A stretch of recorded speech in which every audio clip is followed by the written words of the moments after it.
Hello and welcome to Motor Week. On today's programme, Richard Hammond checks out the latest people mover, the new Toyota Previa. Ginny Buckley gets to grips with the fab Porsche Boxster S. Elisa Portelli takes the Volvo Estate for a test drive. And Ken Gibson casts a rather cold look over the new 607 from Peugeot.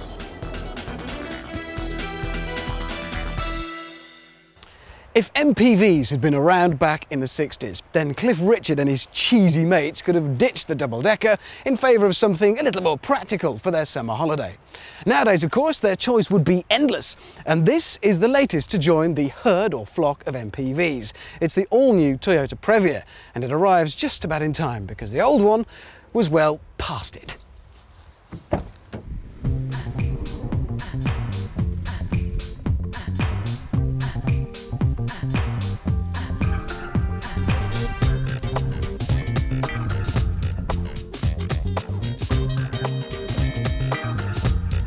What it looks like from the outside is important, sure, but not that important. It's an MPV. If you want to go posing down the high street, any MPV comes a long way down your list.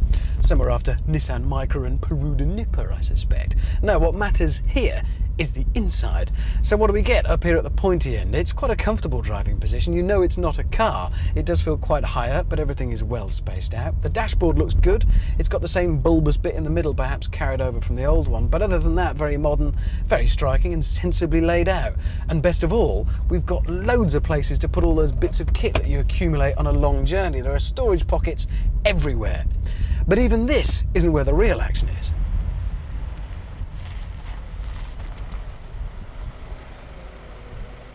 No, the real place to be in any MPV is in the back. Cheers, boss. It's actually not a bad place to be in here at all, whereas the old Previa felt pretty kind of cramped and claustrophobic. It feels pretty spacious in here. It's available with either 7 or 8 seats. In 8-seat configuration, you get 2 bench seats. In 7-seater, you get individuals, so they're all completely adjustable all over the place. And unusually for MPVs, there's quite a decent boot out the back as well, which is good news for longer trips with loads of people. All in all, not a bad place to be at all, which is good news. And there's another trick up its sleeve as well. Now, don't go without me, will you? Yeah, whatever. Sliding doors. They may not be top of your wish list when considering any vehicle, but this is an MPV, so things are different. Imagine a car park situation, not much room between you and the vehicle next to you. You've got to swing open a really great big heavy door, take out the car next to you, not much space to get in and out. Sliding door opens this way, nice big aperture to get in and out, no problem. Things like that matter with MPVs. They're lifestyle vehicles. It's about living with them. Oh no, hang on, no, wrong. No, I need to be in there, because I'm somewhere in wherever I am. Predictable, but still annoying.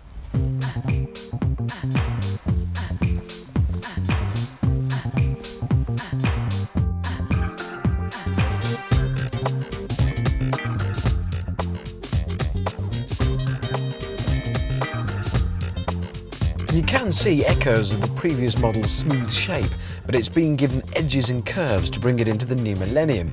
There is maybe something of a sleeker version of the Mercedes van-based MPV somewhere in there.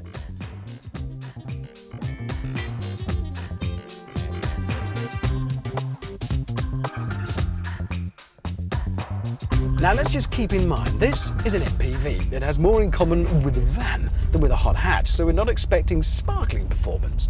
But the Previa does handle itself pretty well. The body control is fantastic. There's barely any roll through the faster corners. Power at the moment comes courtesy of, well, a choice. You can have either the 2.4-litre VVTi engine, petrol, or the 2.4-litre VVTi petrol engine. That's it. You've got no choice. And it's not a bad unit. It feels like a diesel, to be honest. Very torquey, lots of low-down power. So minimum effort required in moving either through town or cruising. There will, however, soon be another choice of one of these new all-singing, all-dancing common rail direct injection diesel engine, which I guess they've got to have because everybody else has got one.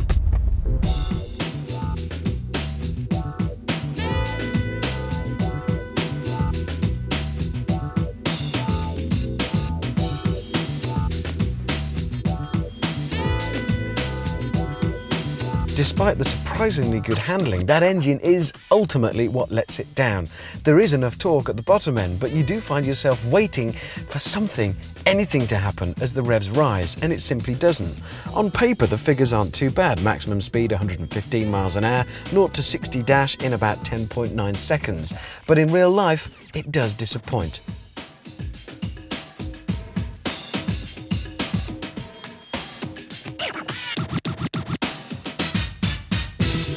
But it's not all bad news. The Previa does claw back a bucket load of points for the quality of the ride, which is excellent. Velvet smooth over even the bumpiest of roads, and extremely quiet.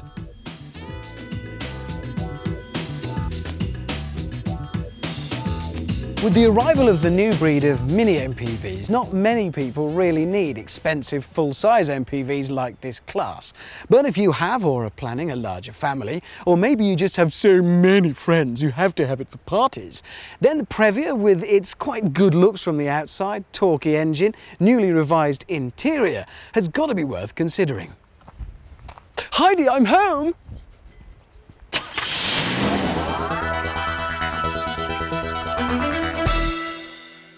What price would you put on one extra gear, 32 brake horsepower and 8 miles an hour? Hard to say? Well, Porsche reckon that it's worth almost 8 grand. Because that's how much more you'll have to pay to swap your basic Boxster for this, the Boxster S. Now visually you wouldn't be able to tell the two cars apart. That's because all the changes to the Boxster S are under the skin. And those changes have transformed the Boxster from a great sports car into an absolutely superb one. The kind of car that makes sticking to the speed limits very difficult indeed.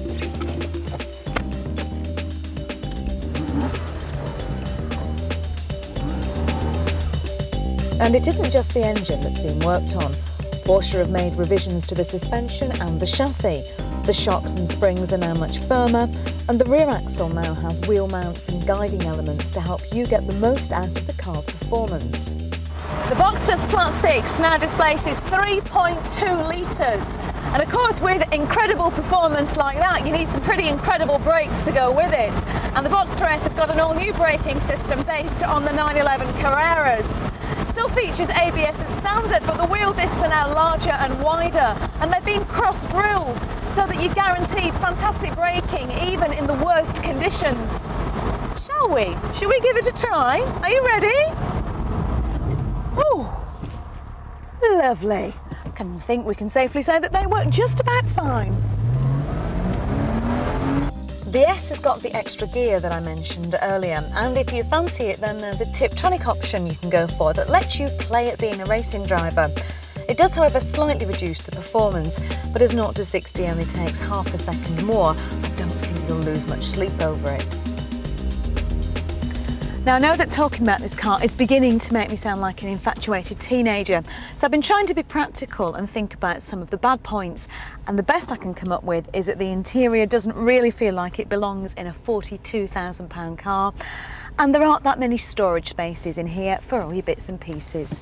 What can I say? It's a great car! I've got to say, I really do love this car. If it was a man, I'd have it down the altar by now, kicking and screaming. It feels fantastic to drive. It's taut, it's firm, and even at high speeds, it feels incredibly solid and stable. Those massive 18-inch wheels aren't going anywhere other than the direction that you point them in. The steering is responsive, it's got bags of feedback, it's just an all-round blast to drive, and it's topped off by the sound that comes out of the exhaust. God, I could listen to that all day, it sounds amazing.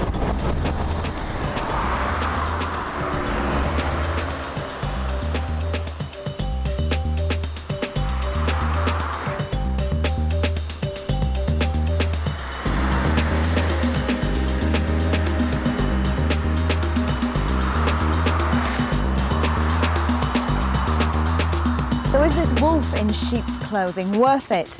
Well, that depends on how much one extra gear, 32 brake horsepower and 8 miles an hour is worth to you.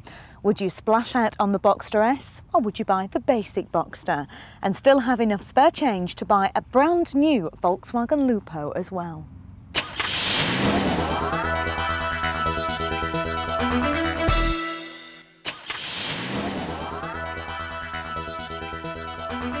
Join us after the break for Elisa Portelli's views on the Volvo V70 Estate and the Swedes that make them, and Ken Gibson is left out in the cold as he test drives the Peugeot 607 in Finland.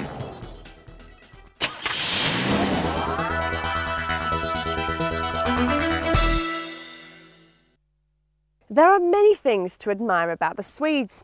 Blonde hair, tall, beautiful people, relaxing in their saunas while gently whipping themselves with birch twigs. But despite this playful image, they are rather dull people.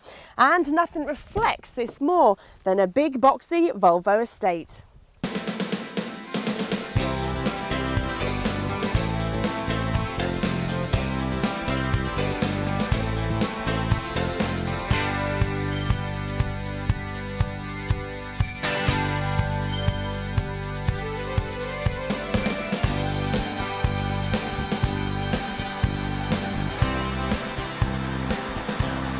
Boring it may be, but the exterior oozes class and style.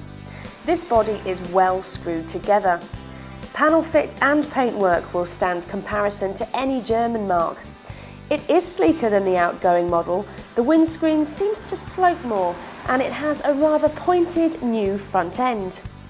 The manufacturer tells us that this car is 10 centimetres shorter than its competitors, but with clever design it still maintains the same interior space. The interior is very comfortable. All controls are easily to hand, and it's got all the toys even a bored executive could hope for.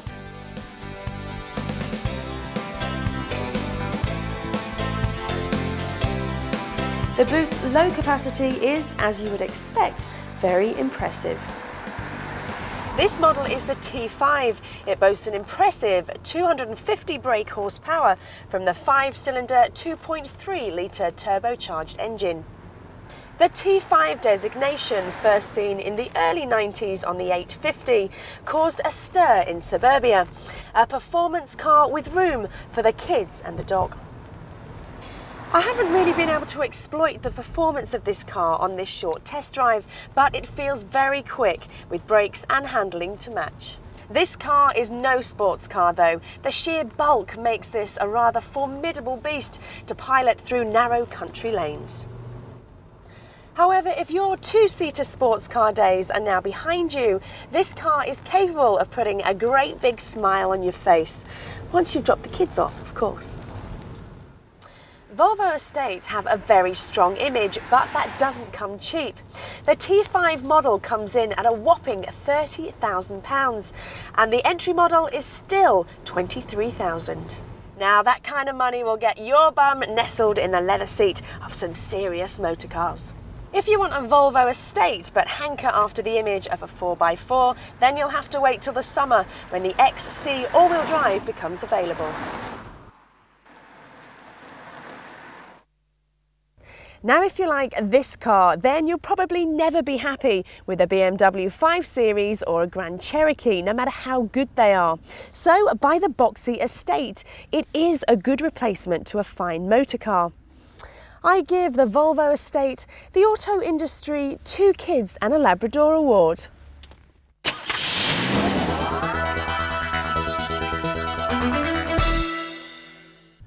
Welcome to my winter wonderland of snow. Isn't this marvellous?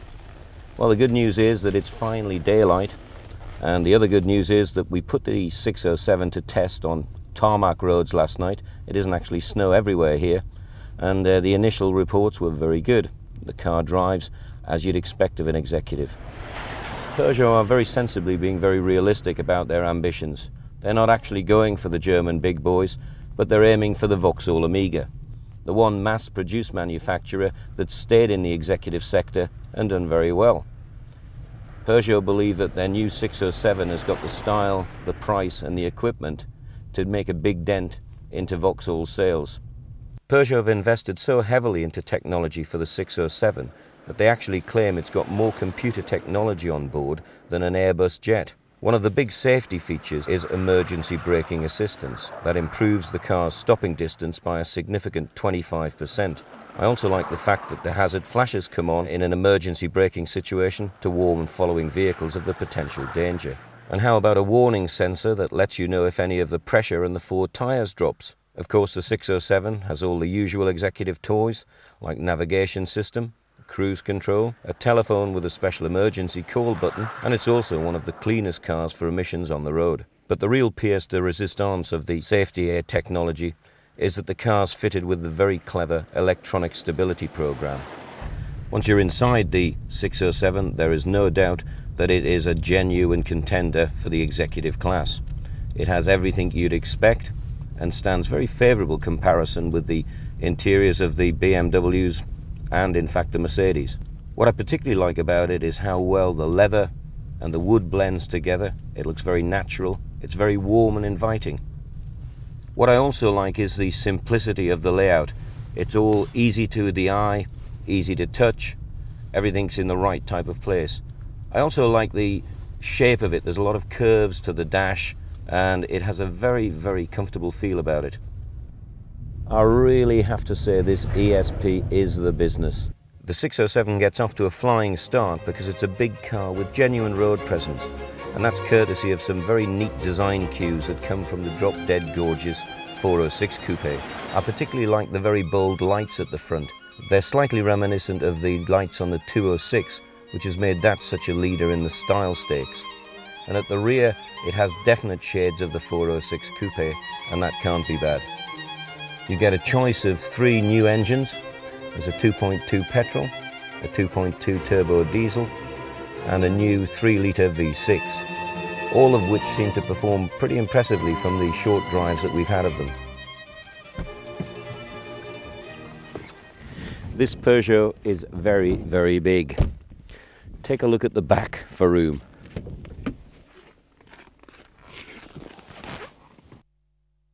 Now, I may not be the biggest, but this really is an awful lot of knee room, head room, arm room. This is a very comfortable place to be for a passenger. But the biggest of it all is the boot. It's absolutely huge. There's more room in the boot than in my living room.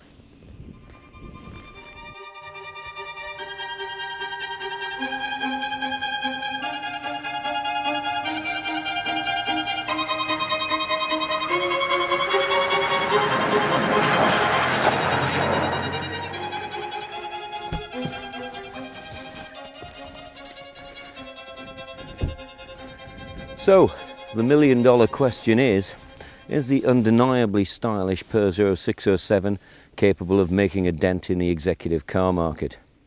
I think it is, but I think the key issue is price. If they can get a price around about $19,500 for the entry-level model when it arrives in June, I think they've got a very good chance of definitely denting Amiga sales.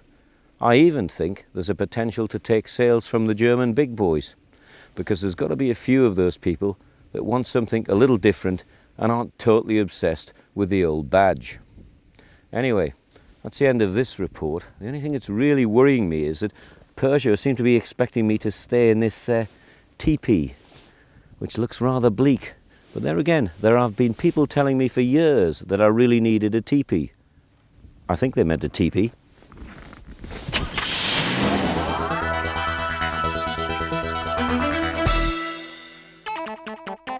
It's very difficult to predict just how long reserves of oil will last for, and in a world dependent on cars, new ways of propelling vehicles have to be devised.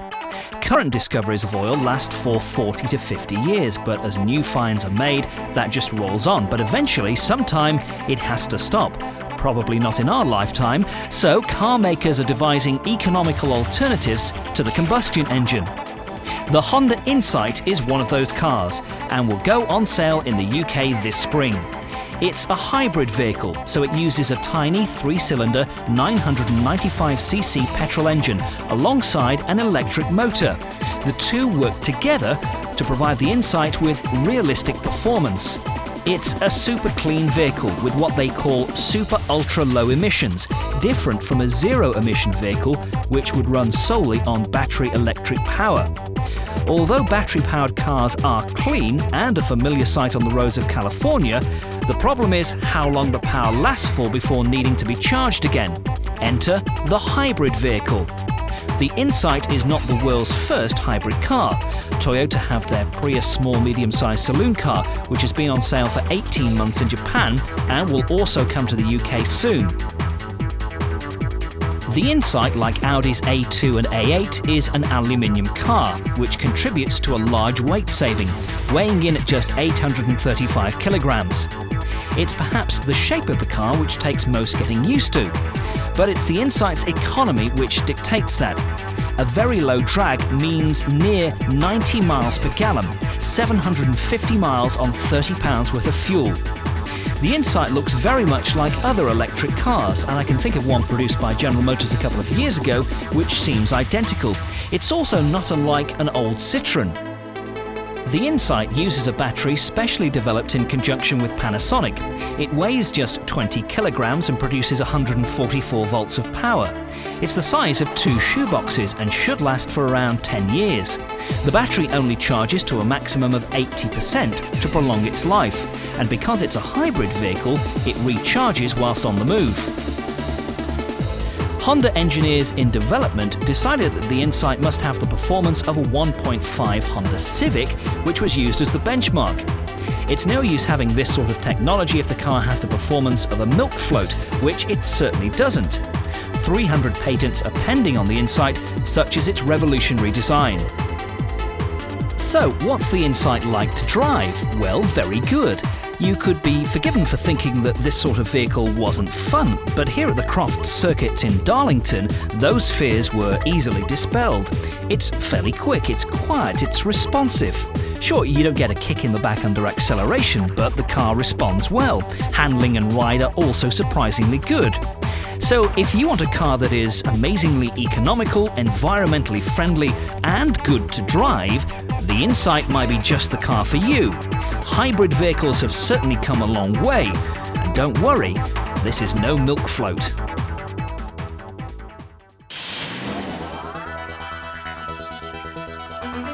Make sure you join us next week on Motor Week when Richard Hammond drives the latest Megane Coupe and Ginny Buckley has big fun in the Ford Puma Sport.